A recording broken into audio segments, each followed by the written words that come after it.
Bonjour. La parole que le Seigneur a mis dans mon cœur ce matin, alors que je méditais, se trouve dans 1 Corinthiens chapitre 3, versets 16 et 17. Paul dit ceci. Ne savez-vous pas que vous êtes le temple de Dieu et que l'Esprit de Dieu habite en vous? Si quelqu'un détruit le temple de Dieu, Dieu le détruira. Car le temple de Dieu est saint et c'est ce que vous êtes. L'apôtre Paul a passé 1 an et 6 mois dans cette église de Corinthe.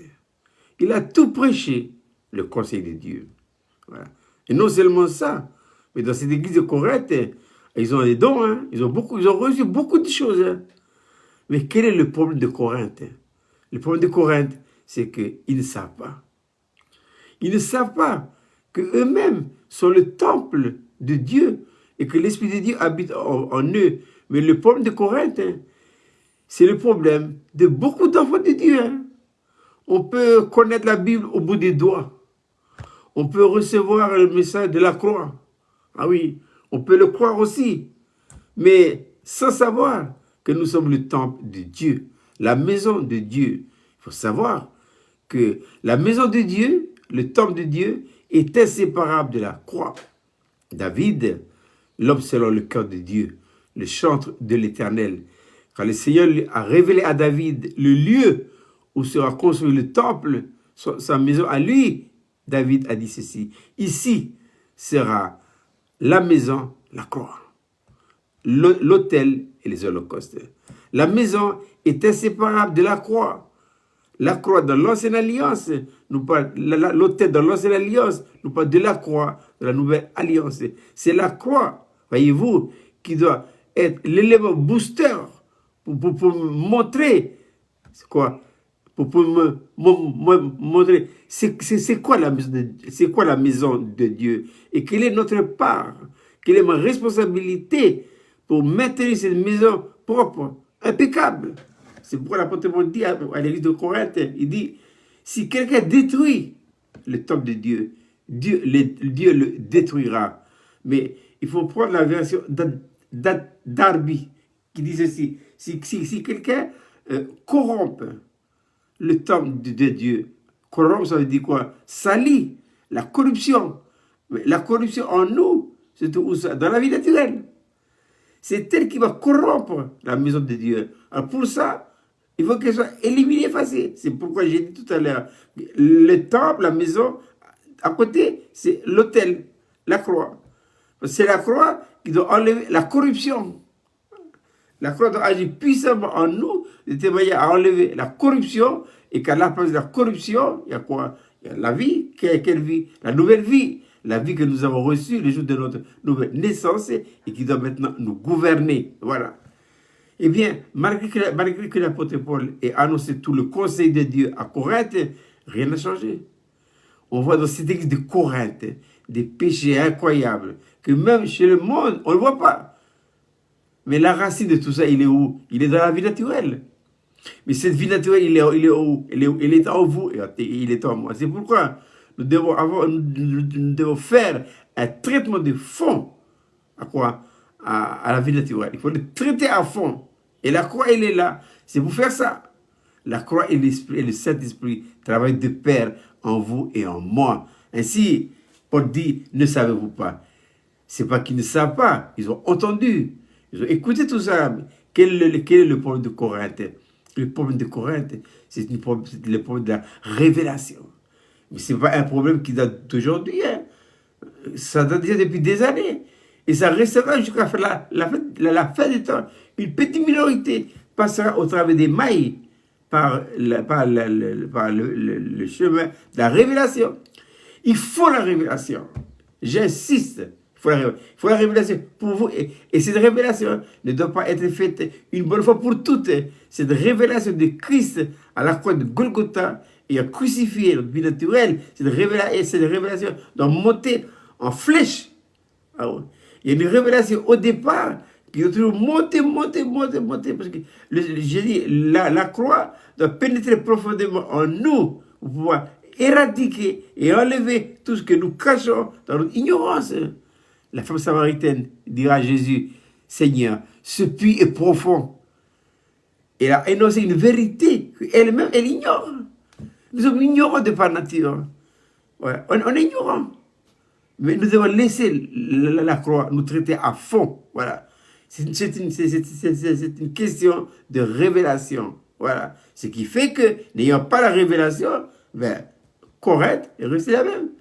On peut connaître tout, hein. On peut savoir la Bible au bout du doigt. Mais si nous n'avons pas la révélation de quoi? La révélation du Seigneur Jésus-Christ. Le changement qui a été opéré dans la vie de l'apôtre Paul a débuté quand? C'est sur le chemin de Damas. Et lui dira dans sa lettre aux Galates, quand il plut à celui qui m'avait mis à part dès le sein de ma mère, de révéler en moi son Fils. Voilà. Donc c'est le Saint-Esprit en nous qui est chargé de faire cette révélation. Bon, maintenant, ça c'est la part du Saint-Esprit. Mais quelle est votre part, vous et moi? Paul dira dans sa lettre aux Corinthiens, je traite durement mon corps. Dieu s'occupe de ce qui est immatériel, l'esprit et l'âme, et surtout l'esprit. Mais nous devons nous occuper de notre corps. Nous sommes le temple de Dieu. Quand l'apôtre Paul dit, vous êtes le temple de Dieu, ça veut dire Dieu, par le sacrifice de son Fils bien-aimé à la croix de Golgotha, a acquis pour lui toute la maison. Hein. Paul dit, vous avez été rachetés à un si grand prix. Paul n'achète, quand vous achetez une maison, vous n'achetez pas la moitié de la maison. Vous achetez entièrement la maison. Voilà. Donc, Dieu, par Christ, nous a entièrement rachetés. Donc, nous sommes entièrement sa propriété. Maintenant, puisque nous lui appartenons, Dieu nous donne la responsabilité de gérer la maison. Et nous devons le gérer maintenant. C'est votre responsabilité, c'est ma responsabilité de maintenir cette maison dans un état de propriété impeccable. Et le seul élément qui peut nous aider à bien nettoyer la maison, c'est quoi? C'est la croix. La croix, c'est le coup de karcher, hein, qui doit déblayer, nettoyer toute la saleté, voilà, que nous avons emmagasiné dans la maison de Dieu. Voilà. Et je suis content parce que c'est la raison pour laquelle, c'est l'une des raisons pour laquelle le Seigneur, il a mis l'église avec toutes ses disciplines dans la maison. Le passage de l'église physique à l'église numérique, c'est pour amener dans la maison toute la discipline, afin de pouvoir nettoyer la maison et faire de cette maison, qui est la maison de Dieu, vous et moi, la Béthanie, maison de paix, maison de repos, Bethel, la maison de Dieu. C'est pourquoi nous sommes responsables. Ne laissez pas passer dans la maison n'importe quoi. Faisons très attention à nos pensées. Les pensées. Ça passe pareil. Pour dire, ayez en vous les sentiments, les pensées qui étaient dans Jésus-Christ, lequel existant en forme de Dieu n'a pas juste à être égal à Dieu, mais c'est dépouiller lui-même. Jésus a fait ça. Vous et moi, nous devons faire. Veillons à tout ce qui rentre dans la maison. La pensée, l'âme, il passe par là. Veillons à nos imaginations. Voilà. Veillons à ce que à nos réflexions. Et le corps aussi, hein. Veillons à ce que nous mangeons. Veillons à ce que nous buvons. Ah oui, ça c'est une question de volonté. Pour dire dans sa lettre aux Philippiens, Dieu produit en nous le vouloir et le faire. Oui, mais il produit le vouloir et le faire. Mais ce n'est pas lui qui prend la décision. Hein. Il peut produire comme il veut, hein, mais c'est moi qui dois prendre la décision. Dieu peut produire le vouloir et le faire, mais moi je peux dire aussi non. C'est moi, c'est vous et moi. Et là nous devons être autorités, nous devons prendre le courage demain. Là. Ah ouais. Oui, Seigneur, je veux apprendre. Dieu va nous aider. Mais c'est nous qui prenons la décision de pouvoir discipliner notre corps, discipliner notre âme, voilà, et de ne rien laisser passer dedans. Parce que Jésus est rentré dans le temple, qu'est-ce qu'il a fait? Il a pris un fouet. Il a fouetté les gens, il a fouetté tous les gens qui font beaucoup de travail là-dedans. Il faut du commerce. Nous sommes des commerçants de par nature. On calcule, on analyse, tout ça. Foutez-moi ça dehors. Ah ouais. Laissez la croix. en tant que principe de vie, devenu notre vie. Qu'est-ce que Jésus a fait? Il a pris le feu de la croix. Il a déblayé tout ça. Il a dit, ma maison, ce n'est pas une caverne de bandits. Ma maison, c'est une maison de prière. Voilà. C'est pourquoi nous devons discipliner. Il faut bien... La discipline, de toute façon, je vais traiter la discipline parce que c'est la discipline.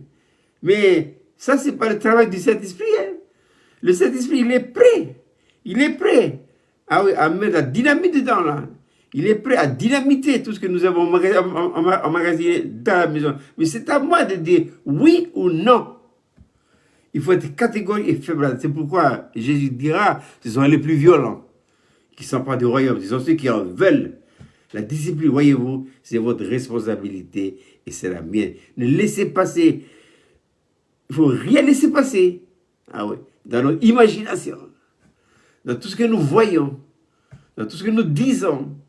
Il faut rien. Et dans tout ce que nous mangeons maintenant, hein, nous sommes responsables de notre âme, nous sommes responsables de notre corps. Alors, et ça, il faut y mettre une discipline de faire, ne rien laisser passer. Et c'est ma part de responsabilité. Dieu va m'aider. Il m'accorde des grâces. La part de Dieu, c'est de m'accorder des grâces. Mais la responsabilité principale, c'est vous et c'est moi. Dieu ne fera jamais ça à notre place. Il respectera toujours. Soyons fermes à ce niveau-là. Voilà. Pour dire l'église de Corinthe, celui qui s'est dit, si quelqu'un détruit le temple de Dieu, Dieu le détruira. Voilà. Car le temple de Dieu est saint, et c'est ce que vous êtes, et c'est ce que nous sommes. Je répète, c'est une belle petite réflexion pour ce matin. 1 Corinthiens 3, verset 16, ne savez-vous pas que vous êtes le temple de Dieu, que l'Esprit de Dieu habite en vous? L'Esprit de Dieu, il est dans notre esprit. Pour nous, c'est clair et net. Dieu, il n'est pas dans notre esprit. Jésus n'est pas dans notre esprit. Ils sont où les deux là? Ils sont au ciel. Ils sont au ciel. Je n'ai pas besoin de sentir la présence du Saint-Esprit dans mon cœur. J'ai surtout besoin de croire, c'est tout. Dieu réalise dans nos vies les vérités que nous croyons. Si nous croyons, aïe, il marche. Il travaille, il booste. Ah oui, je crois et je décide. Il ne faut pas oublier. Je souligne ces deux points pour ce matin. Je crois et je décide. Voilà. Ce sont des choix que chacun de nous doit le faire. Hein. Et Dieu respectera toujours notre choix. Dieu veut que nous soyons des hommes et des femmes de décision. Pas des mollasses. Pas des gens qui se laissent traîner à tout vent de doctrine. Des gens qui savent choisir et décider. Voilà. Je vous souhaite de passer une très belle et agréable journée.